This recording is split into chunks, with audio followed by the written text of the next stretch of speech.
Hey everybody, welcome to another model building workshop. I am Mr. Allen coming to you from Providence, Rhode Island on behalf of the Community Libraries of Providence, and today we're going to be looking at the Judy.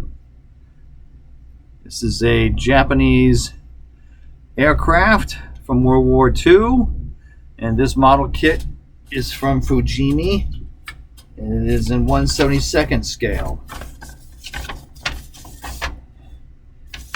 I no longer have the box top. It got damaged, so that's but this is something I'm working on. And I was hoping to find a date here, but I think these have been around for a while. I'm going to guess the 70s. I mean, we can probably look that up on scalemates.com if you're really interested. But here's the instruction sheet, such as it is. It has a very limited story there in English, a little bit more in Japanese, unless it's, well, not much there either. I'll read it to you because it's short enough. It says, due to wing flutter problems which developed during dive bomber tests, the initial production Suiseis, it's Japanese for combat, they were fitted as carrier-borne reconnaissance aircraft. And this was an extremely clean aircraft which was powered by a liquid-cooled engine, which is a rarity, really, among World War II Japanese aircraft. Radial engines dominated in all of their aircraft except for a handful.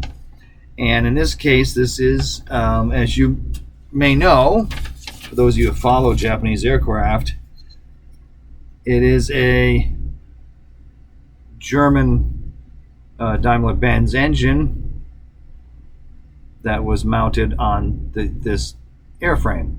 So it's a Japanese licensed production of the German engine that we know from the Messerschmitt and other aircraft.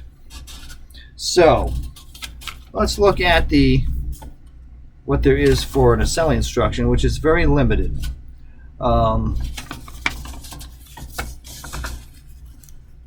So there's not a whole lot to it as far as the engine's concerned, and then you get a little bit of a cockpit. There's no crew with this one. And then you have the wing assembly, and then it goes back to the fuselage and putting the interior inside there. And then you're pretty much finishing up with the glass and the wings there. And I guess the busiest part of the model would be putting on the underwing tanks, landing gear, and there's a couple of small bombs there included as well. It's unclear here,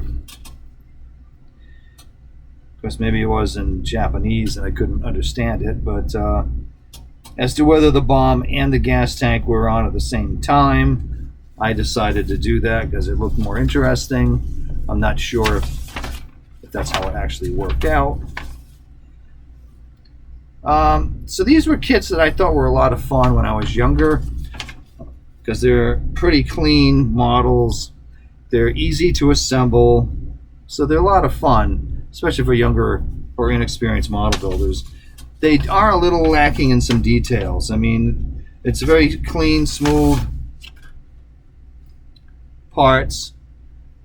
There is recessed panel lines there.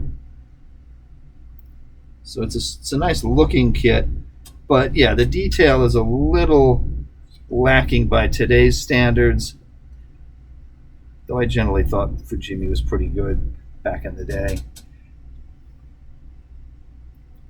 So there are a few things here that I'm still, tidying up on.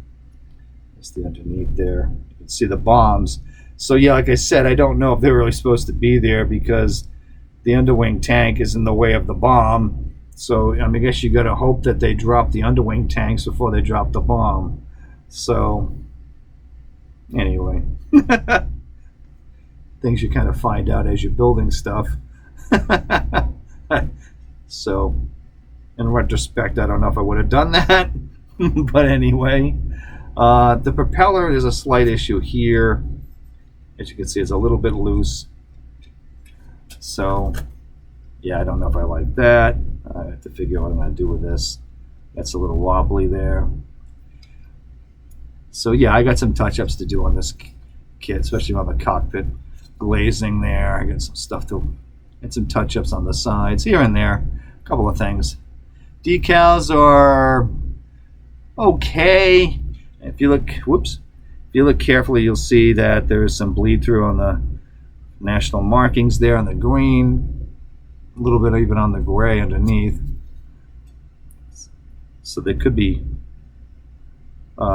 thicker decals in that regard. I mean, they adhere pretty well, conforms nicely. You can really see it on the side there. You can see that the bleed through isn't very good because the decal just isn't solid enough. But hey, you know, these are things you kind of live and learn as you go. Am I satisfied with the kit? One thing I liked about these kits, because I don't have the box top now, I don't know what I paid for it. Can't remember now, but you know, you can tend to find these things at a pretty low price. So that's kind of the fun of these. And as a kid, I liked them because they tended to be, like I said, cheap, easy to build, fun. And the subject matter for me was fascinating because as a youth, I didn't know a whole lot about the different Japanese aircraft that were out there, and something like this I thought was really cool because of the engine. Like I said, there's just not a lot of Japanese aircraft with an inline engine. I mean, you've got the was it the Tony, the Army fighter, which I gathered it got its name Tony because to the Americans and the British it kind of resembled like a Mach-E 202 fighter, you know, that the Italians, you know, had, which had also the DB601 engine like this one has. So let's take a look at some history on this guy. Oh, excuse me. Pulling things out of nowhere in this basement of mine. Although to be fair, this is one tiny space. So here we have a little bit of information on the Judy down here. That's the Allied code name for it. And there's a few different ones, different models of this that were made. This is the Yokosuka D4Y Judy. And it says it was designed to a challenging specification of the Imperial Japanese Navy in 1937. And what they're trying to do is get a long-range two-seat dive bomber that was really fast, like, you know, the fighters of the day. And one of the few, like we said, to go into production with a liquid-cooled engine because they thought it would offer a lower drag than a radial engine, which would be useful for a dive bomber.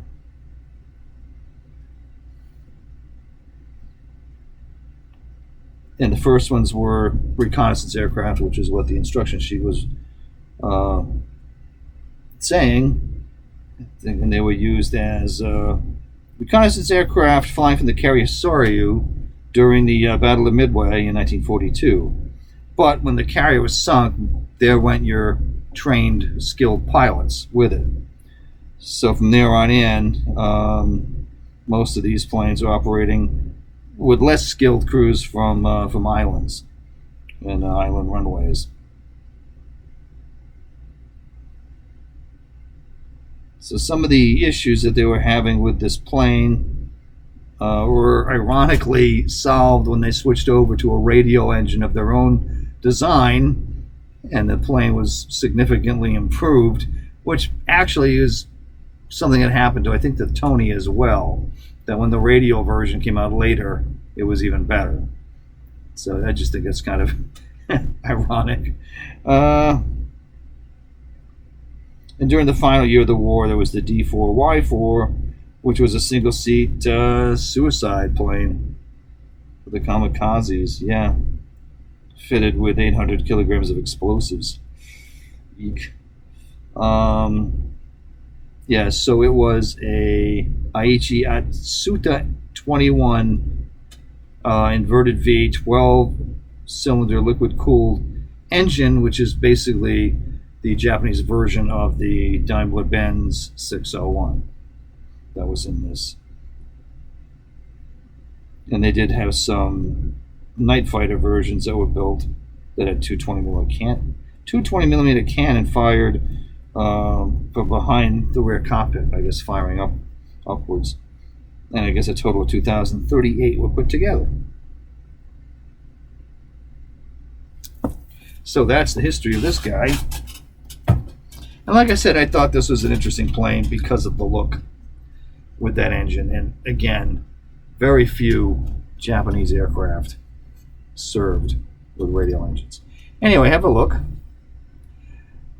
Like I said, it's not the greatest detailed model kit, and there's better stuff out there. But if you come across one of these, I don't know, it's kind of fun. It's very simple. This is, aside from maybe some of the complicated painting and striping here, it's kind of a weekend model kit project. It's not terribly complicated at all. I think with a little effort you could really do something better with this than I have. I kind of made a very basic, fun little kit to put together. And when you get a busy work schedule, sometimes a quick little palette cleanser, as I like to call in these small kits like this, is just what you're looking for. So anyway, this is the Judy. Naval Carrier Dive Bomber Type 12 from Fujimi. That comes with the one marking option, and that's it. But hey, it's all you need, right? All right, we will see you next time on the next Model Building Workshop. Take care now. Bye.